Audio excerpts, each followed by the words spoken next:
Eu nunca fui o tipo de pessoa que acreditava em superstição, mas naquela noite, até o silêncio parecia ter peso. Quando o supervisor me ligou oferecendo o turno extra, hesitei. Ninguém queria trabalhar no depósito antigo depois das 2 da manhã, não por causa de assaltos, mas por causa da reputação. Histórias mal contadas, rumores que circulavam entre os funcionários, relatos de vultos vistos pelas câmeras. Mas eu precisava do dinheiro e, sinceramente, achava tudo exagero de gente cansada. Cheguei pouco antes das 2 em ponto. O estacionamento estava deserto, com apenas 3 postes funcionando, e cada um piscava em um intervalo diferente, como se fosse coordenado para me deixar desconfortável. O ar parecia mais frio ali do que no resto da cidade. Passei o crachá na catraca e, de imediato, senti a mudança de ambiente, o cheiro metálico, as luzes fluorescentes tremendo no teto e aquele corredor longo que sempre me deu a impressão de que alguém o observava do final. O rádio no meu cinto chiou fraco, mesmo desligado. Ignorei. Não queria começar o turno já com paranoia. Fiz a ronda inicial, portões trancados, luzes de emergência funcionando, nada fora do lugar. Tudo normal, normal demais. Mas quando entrei na sala de monitoramento, algo me fez parar. Todas as câmeras estavam estáticas, congeladas no mesmo horário, 1h59. Tentei atualizar o sistema, reiniciar, bater no painel. Nada. Só depois de alguns segundos notei que uma das telas não estava congelada. A câmera do corredor dos fundos, sempre a mais problemática, estava ativa. Só ela. E mostrava uma coisa estranha. No centro do corredor, onde não deveria haver nada, havia uma sombra parada, imóvel, como se estivesse esperando. Inclinada para o lado, como se soubesse que eu estava olhando, aproximei-me da tela, tentando dar algum sentido à imagem distorcida. A câmera 12 sempre teve a pior qualidade, mas naquela noite, a sombra parecia mais sólida do que o próprio corredor. Não era ruído, não era reflexo. Era algo parado, inclinado, como se estivesse tentando escutar a sala onde eu estava. Cheguei a limpar a tela com a mão, mesmo sabendo que isso não faria diferença. Mas a sombra continuava ali, e agora parecia um pouco mais próxima. Respirei fundo, tentando convencer meu corpo de que era apenas cansaço. O turno havia começado pouco depois das 2 da manhã, e eu ainda estava me adaptando ao peso daquele silêncio estranho que dominava o prédio inteiro. Abri o painel de sensores. Nenhum movimento registrado, nenhuma assinatura térmica, nada que indicasse presença humana. Mas algo naquela câmera estava errado. A sensação de que eu não estava sozinho crescia tão rápido que parecia física, palpável. Então, o rádio chiou, não como antes. Agora era mais nítido, mais ritmado, quase como respiração. Peguei o aparelho, mesmo desligado, e ouvi um estalo seco, seguido de um ruído baixo, como alguém tentando formar palavras sem ar nos pulmões. Meu primeiro instinto foi olhar de volta para a câmera. A sombra tinha se movido. Antes estava no centro do corredor. Agora estava a poucos metros da lente, inclinada para frente, como se tentasse enxergar através dela, como se tentasse me ver. Meu coração quase saiu pela garganta. Sabia que deveria seguir o protocolo, ir até o local, verificar a área, garantir que não era invasão. Não podia simplesmente ficar ali, paralisado. Eu era segurança, e a lógica dizia que aquilo era apenas defeito da câmera. Mas meu corpo não acreditava. Ainda assim, peguei a lanterna, destravei o coldre vazio e respirei fundo. Quando saí da sala, percebi que o corredor estava mais frio do que antes. Frio de verdade, como se eu tivesse entrado em um caminhão frigorífico. O silêncio era absoluto. Não havia zumbido de lâmpadas, nem o eco distante de máquinas desligadas. Era um silêncio artificial. Ao virar no corredor principal, senti algo pior. O ar parecia pesado, espesso, como se estivesse sendo empurrado para fora dali. E no final do corredor dos fundos, havia uma silhueta parada, sem se mover, sem respirar, esperando. Quando virei para o corredor dos fundos, a sensação foi imediata, como se eu tivesse cruzado um limite invisível. O ar ficou mais pesado, mais frio, e o silêncio parecia apertar meus ouvidos por dentro. As lâmpadas piscavam devagar, quase como se estivessem tentando acompanhar meu ritmo de respiração. E lá, no final, havia alguém parado. Ou algo. Era uma silhueta humana, mas o contorno não fazia sentido. Não era sombra, não era reflexo. Era como se a escuridão tivesse decidido ocupar o formato de uma pessoa rígida, estática, me observando sem rosto. Parei sem pensar. Minha mão travou na lanterna. Respirei fundo. Apontei e liguei a luz. O feixe atravessou o corredor inteiro e atravessou a figura também, como se ela não estivesse presa ao lugar em que deveria existir. A luz não bateu, não iluminou, não revelou nada. Só passou. Um arrepio subiu tão rápido pela minha nuca que fiquei tonto. Foi nesse momento que o rádio no meu bolso vibrou. Não era interferência, não era estática. Era um alerta do sistema interno, daqueles que quase nunca aparecem. Detecção de presença em áreas sem sensores ativos. Engole seco. Aquela parte do prédio não tinha sensores. E o sistema só manda esse tipo de alerta quando tenta encaixar algo dentro das categorias normais. Pessoa, animal, objeto, em todas elas. Olhei de volta para o corredor. A silhueta estava no mesmo lugar, mas parecia tremular.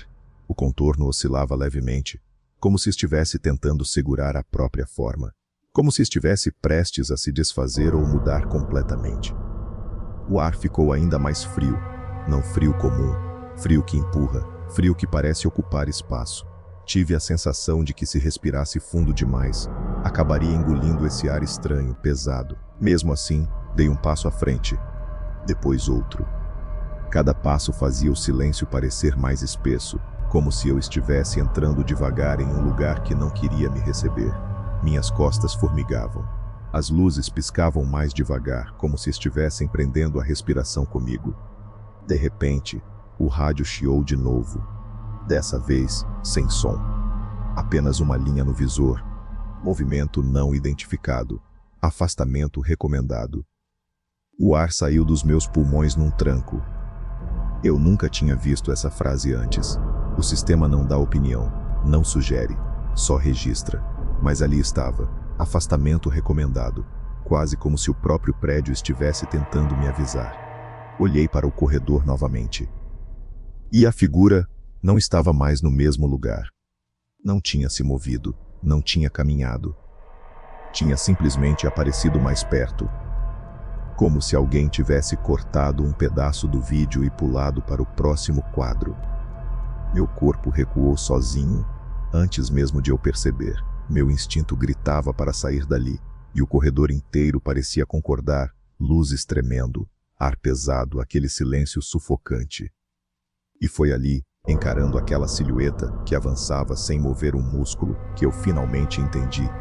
Se eu desse mais um passo naquela direção, eu não voltaria inteiro. Voltei para o corredor tentando controlar minha respiração, mas a sensação de que havia algo me seguindo era tão forte que chegava a doer nas costas. A luz falhava a cada 3 ou 4 passos, como se o prédio reagisse à minha presença. O rádio no meu cinto continuava emitindo pequenos estalos, mesmo desligado, como se alguém soprasse diretamente no microfone. Quando virei a esquina, vi a câmera 12 lá no alto. A lente estava direcionada exatamente para onde eu estava. Isso nunca acontecia.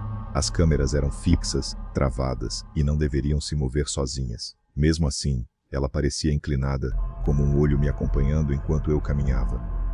O ar ficou mais pesado, mais denso.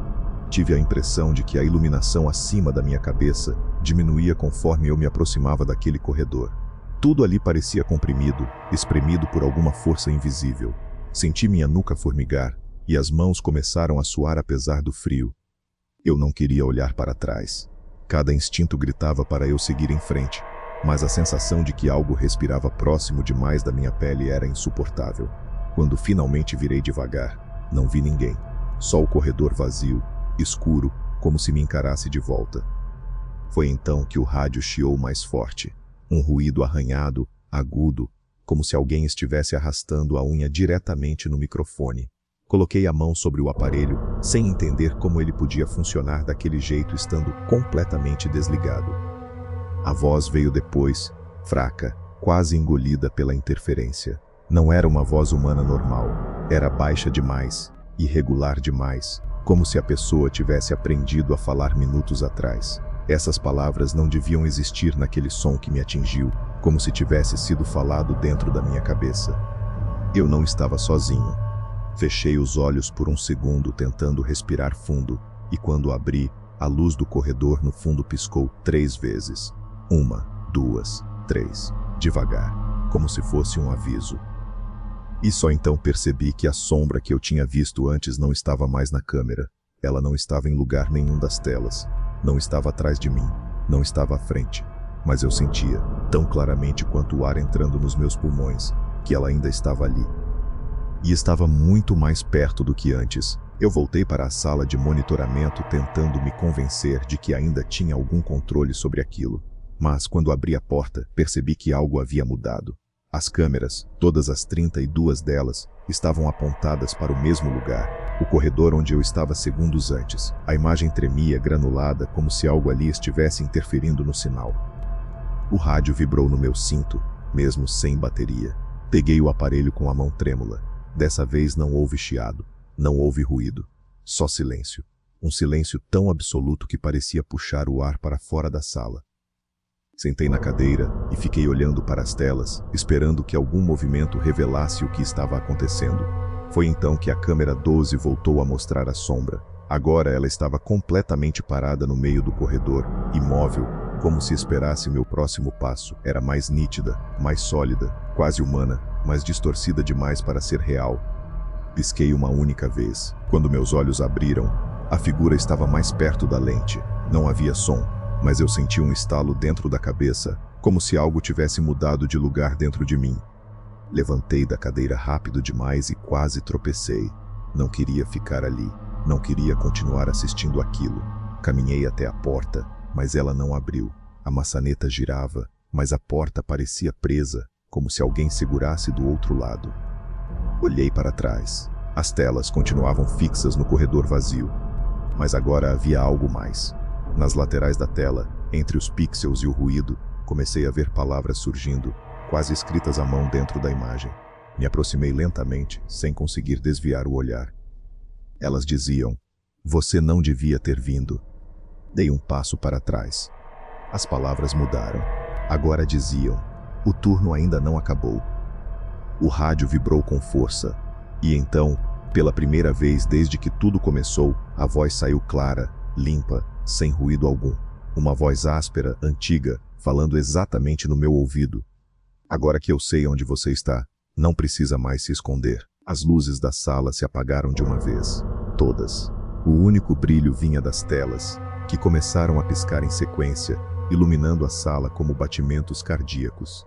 Corredor, escada, galpão, depósito, banheiros, estacionamento vazio, tudo piscando rápido demais para acompanhar. E então, na última piscada, todas as câmeras mostraram o mesmo lugar, a sala onde eu estava. A imagem era tão perfeita que eu podia me ver sentado ali, respirando forte, olhando diretamente para mim mesmo pelas telas. Só que havia outra coisa. Atrás de mim, na imagem, algo se movia devagar, como se estivesse se levantando do chão. Eu não queria olhar. Eu sabia que, se olhasse, tudo acabaria ali. Mas na tela a sombra já estava de pé, já estava detrás de mim, e começou a estender a mão para minha nuca. Meu corpo reagiu antes da minha mente. Fechei os olhos, respirei fundo e tentei acordar, fugir, sumir, qualquer coisa. Mas não havia sonho ali, não havia saída. Só o toque frio que senti encostar na pele, pesado e gelado como metal deixado sob a chuva. Quando finalmente abri os olhos, eu estava novamente sentado na cadeira, o turno marcado no relógio digital como recém-iniciado. A sala limpa, as câmeras alinhadas, tudo normal. Mas não era. Porque, no canto da tela da câmera 12, havia algo novo. Um reflexo, uma silhueta imóvel, sempre olhando diretamente para a sala de monitoramento, como se esperasse a hora certa de voltar. E no meu rádio, mesmo desligado, mesmo sem sinal, uma respiração baixa começou a preencher o silêncio. Eu sei que aquele turno terminou, mas desde aquela noite, sinto que nunca mais saí daqui. O turno que ninguém quer pegar não é difícil, ele só não acaba.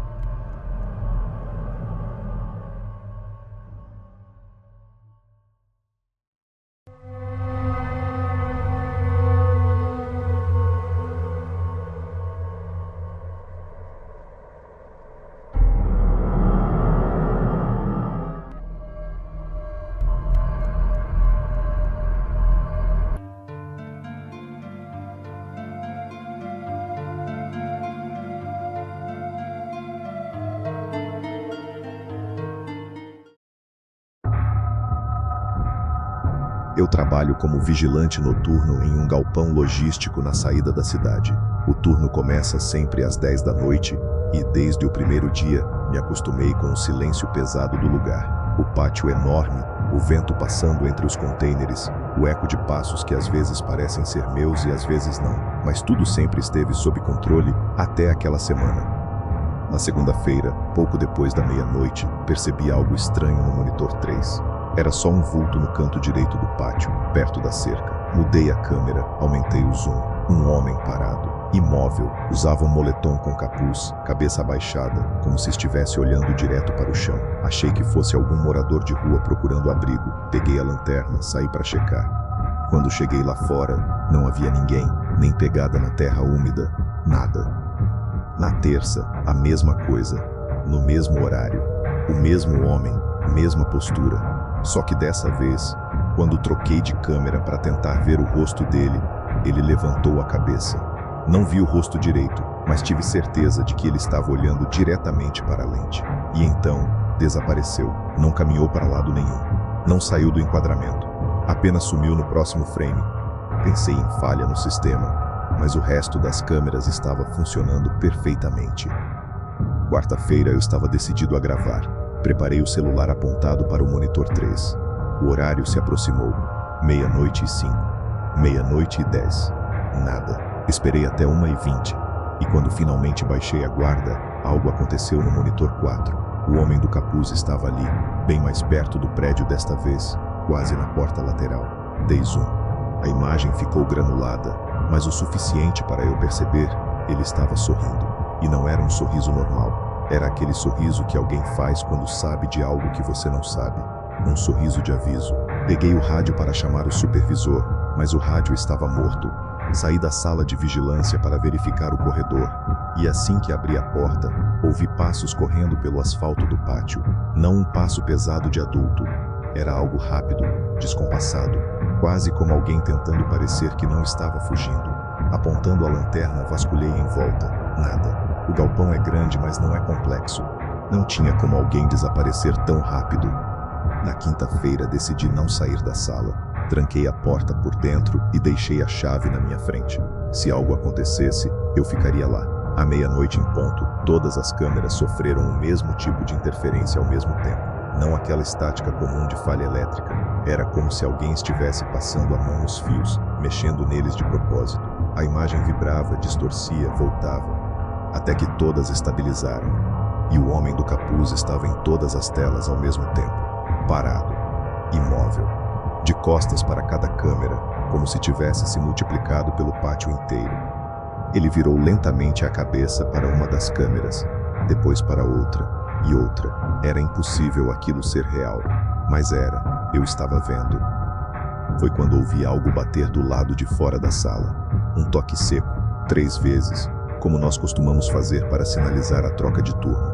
Peguei a chave com a mão tremendo. Não sabia se abria ou não. Olhei novamente para os monitores. O homem do capuz já não estava mais em nenhuma câmera. O toque na porta se repetiu, agora mais forte. Eu me levantei devagar, sem fazer barulho, e comecei a andar para trás, até encostar na parede oposta. A porta balançou, como se alguém empurrasse com o ombro. O coração parecia que ia sair pelo peito. Então, o empurrão parou. Os passos se afastaram, lentamente, como se a pessoa soubesse que eu estava preso ali dentro, sem coragem de sair. De manhã, quando o próximo vigilante chegou, a porta estava intacta, as câmeras funcionando perfeitamente, e ninguém registrou nenhum movimento externo durante toda a noite. Verificaram o sistema, as travas, a cerca elétrica, nada. Eu pedi demissão naquela mesma manhã. Ainda sonho com aquele sorriso, ainda lembro do toque na porta, e toda vez que passo de carro perto daquele galpão, sinto como se alguém estivesse me observando pela cerca. Não sei quem ele era, nunca vou saber, mas tenho certeza absoluta de uma coisa.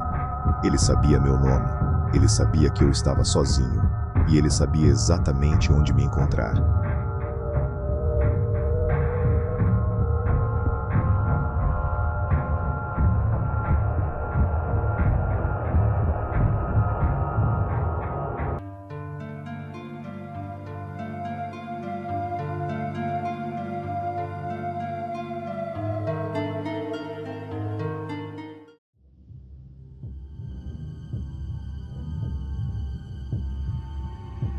Meu primeiro dia como vigilante começou estranho antes mesmo de eu entrar no prédio. O lugar era enorme, silencioso demais, e parecia tão vazio que me deu a impressão de que eu estava prestes a vigiar um cadáver de concreto. As luzes da fachada piscavam de um jeito irregular, como se estivessem tentando me avisar que eu ainda tinha tempo de desistir. Mesmo assim, eu empurrei a porta pesada da recepção e entrei. Um homem magro, com olheiras profundas e uma expressão derrotada, me esperava atrás de um balcão metálico. Ele parecia cansado de um jeito que eu nunca tinha visto antes, como se não dormisse havia semanas. Sem perguntar meu nome, ele apenas empurrou uma prancheta na minha direção. Um papel amarelado estava preso nela, cheio de manchas de umidade e marcado por um clipe enferrujado. Se você quer durar aqui, ele disse, precisa seguir essas regras, todas elas. Eu ri por dentro. Regras. Era só um prédio grande usado para armazenamento, nada demais. Mas quando li o que estava escrito, minha mão ficou fria. A primeira regra dizia que se eu visse alguém parado no fim de qualquer corredor depois da meia-noite, eu deveria continuar andando sem olhar diretamente para o rosto da pessoa. O texto dizia com todas as letras que aquilo não seria um funcionário, e sim algo que só imitava um. A segunda regra avisava que, se eu ouvisse alguém chamando meu nome vindo do elevador de carga, eu deveria ignorar completamente. O elevador não deveria funcionar de madrugada. Se estivesse em funcionamento sozinho, eu não deveria me aproximar. A terceira regra dizia que, entre 2 e 3 da manhã, todas as câmeras da ala leste ficariam estáticas. Se alguma mostrasse movimento nesse horário, eu deveria desligar o monitor na mesma hora. Olhar demais para essas imagens podia fazer a coisa perceber que estava sendo observada. A quarta regra falava sobre as portas. Se eu encontrasse uma porta entreaberta, eu não deveria fechá-la. E se encontrasse uma porta totalmente fechada, eu não deveria abrir. Segundo o aviso, as portas estariam sempre na posição certa. Mexer nelas significava convidar algo para sair ou para entrar. A quinta regra era a pior. Dizia que, pouco antes do fim do turno, eu ouviria 3 batidas fortes na porta da sala de vigilância. Eu não deveria responder, não deveria levantar e nem tentar olhar por baixo da porta. Era só esperar. Quando o silêncio voltasse, significaria que a coisa tinha desistido de mim.